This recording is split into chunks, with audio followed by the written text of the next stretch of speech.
할렐루야. 오늘도 예배하신 하나님의 은혜가 우리 성도님들과 함께 하시길 예수님 이름으로 축복합니다.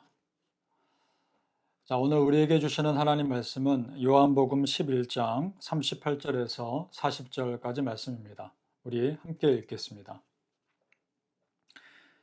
이에 예수께서 다시 속으로 비통히 여기시며 무덤에 가시니 무덤이 구리라 돌로 막았거늘 예수께서 이르시되 돌을 옮겨 놓으라 하시니 그 죽은 자의 누이 마르다가 이르되 주여 죽은 지가 나흘이 되었음에 벌써 냄새가 나나이다.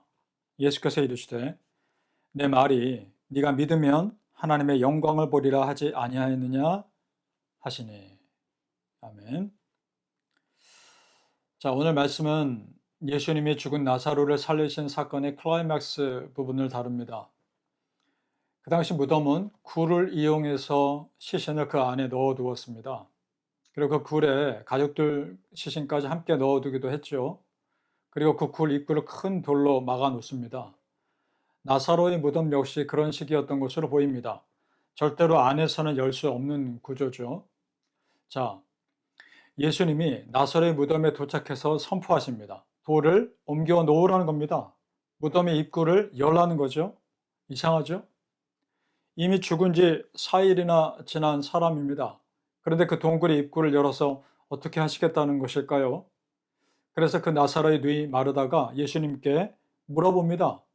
요한복음 11장 39절입니다. 보죠. 예수께서 이르시되 돌을 옮겨 놓으라 하시니 그 죽은 자의 누이 마르다가 이르되 주여 죽은 지가 나흘이 되었음에 벌써 냄새가 나나이다. 자, 이렇게 말합니다. 지금 마르다가 이렇게 말한다는 것은 이제 다 끝났는데 이렇게 한들 무슨 소용이 있겠습니까? 라는 말이죠. 그리고 한 가지 더 속마음으로는 이런 마음도 있었을 겁니다. 예수님, 너무 늦게 오셨습니다. 이런 말이기도 합니다. 그녀가 지금 이렇게 말하는 이유가 뭘까요? 마르다에게 나사로가 살아나는 것은 도저히 불가능한 것이었고, 오직 그가 죽기 전에 예수님이 일찍 오셔서 고쳐주시는 방법밖에는 없었다는 원망이기도 합니다.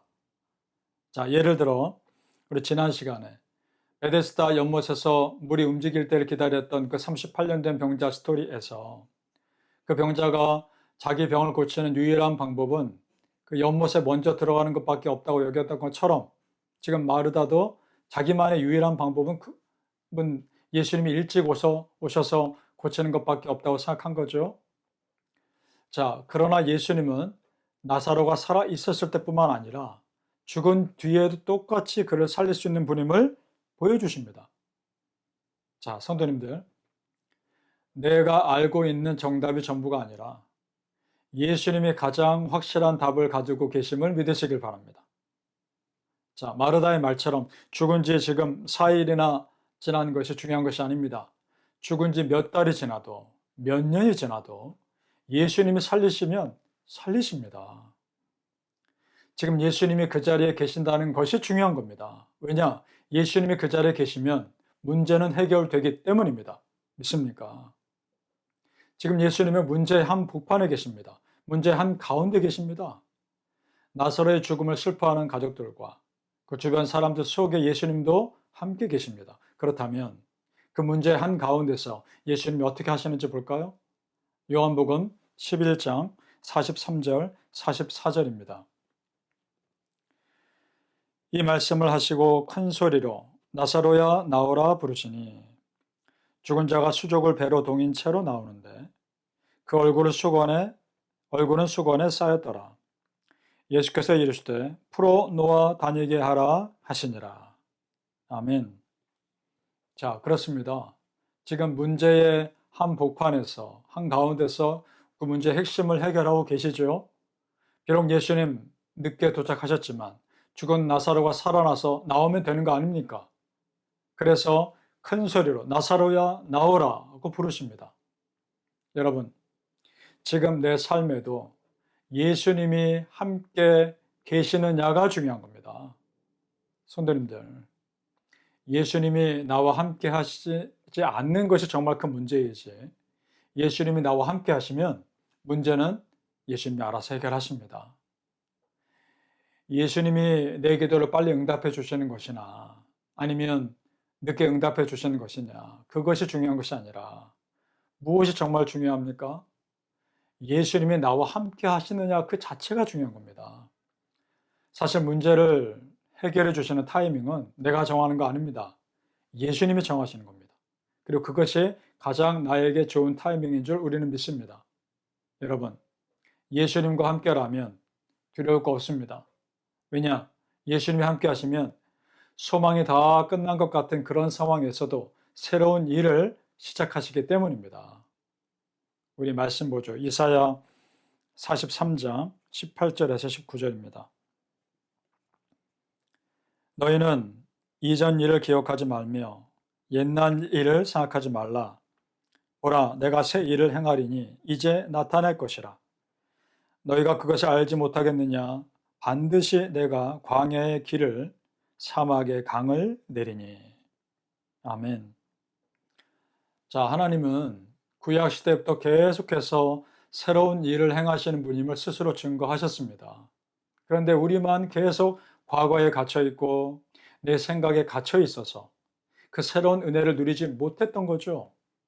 바라기는 우리 성도님들, 우리가 예수님과 함께라면 어떠한 새로운 일도 일어날 수 있고 어떠한 새로운 은혜도 가능하다는 것을 믿으시길 예수님 이름으로 축복합니다. 아멘. 자, 결국 죽은 지 4일이나 지난 나사로가 예수님의 선포로 살아나서 무덤 밖으로 나옵니다. 지금 이 기적을 직접 보고 있는 사람들 어땠을까요? 기쁨과 감사의 마음도 있겠지만 두려움도 상당히 컸을 겁니다. 예수님이 죽음도 이기시는 분임을 보고 놀랄 수밖에 없었을 겁니다. 도무지 사람 생각으로는 이해할 수 없는 그런 기적이기 때문입니다. 여러분, 분명 우리가 다 이해할 수 없는 영적 세상이 있습니다. 지금 우리 눈에 보이지만 않을 뿐이지 얼마나 많은 일들이 지금 우리 삶에 이 세상에 일어나고 있는지 모릅니다. 그 속에서 지금 우리가 살고 있는 겁니다. 그래서요, 잠깐 영적으로 방심하면 중요한 실수를 하게 되는 겁니다. 따라서 이러한 중요한 일들을 앞에 두고 최대한 불평하면 안 됩니다. 최대한 의심하면 안 됩니다. 왜냐? 내가 보기에 지금 내 마음에 들지 않는 어떤 상황이 나에게 어떤 식으로 영향을 줄지 전혀 모르기 때문입니다. 그 상황에서 불평하고 의심함으로써 나에게 임할 새로운 은혜를 내가 막아버리면 안 되지 않습니까? 얼마나 그럼 안타까운 일이겠습니까?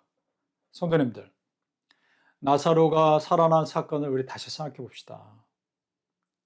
예수님 정말 일찍 오셨다면 나사로는 분명 죽지 않고 병고침 받았을 겁니다. 그러나 죽음에서 다시 살아나는 기적은 체험하지 못했을 겁니다. 물론 그 남은 가족들에게는 오빠 나사로의 죽음을 보는 고통이 정말 컸겠지만 그가 다시 살아났을 때의 기쁨으로 충분히 위로가 되고도 남았을 겁니다. 여러분, 하나님 우리에게 더 큰 하늘의 은혜를 보여주시려고 때로는 이 땅에서 우리가 눈물을 흘리게 하실 때가 있죠. 하지만 우리가 이 땅에서 흘리는 눈물은 결국은 하나님의 때에 하나님의 방법으로 닦아 주실 겁니다. 믿습니까? 우리 계시록 21장 4절 말씀 보겠습니다. 모든 눈물을 그 눈에서 닦아주시니 다시는 사망이 없고 애통하는 것이나 곡하는 것이나 아픈 것이 다시 있지 아니하리니 처음 것들이 다 지나갔음이로라. 아멘. 그렇습니다. 우리 성도님들, 결국은 웃게 해주시고 결국은 기쁘게 해주실 예수님의 은혜가 우리 성도님들과 함께 하시길 예수님 이름으로 축복합니다. 아멘. 기도하겠습니다. 아버지 하나님, 감사합니다.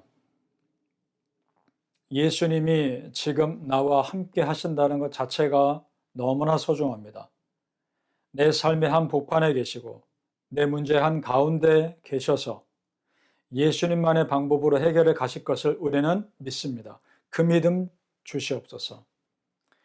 예수님께서 나와 동떨어져 멀리 계셔서 그저 멀리 지켜보시는 그런 분이 아니라 내 삶의 한가운데 들어오셔서 나와 함께 그 문제를 해결해 가시는 분임을 감사합니다. 그러면 그 믿음 가지고 예수님께 작은 것까지도 다 맡기며 가게 하여 주시옵소서.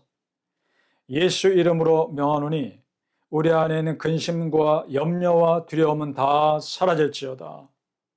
예수님이 나와 함께 하심으로 그렇게 믿음으로 선포하며 담대히 살아가게 하여 주시옵소서.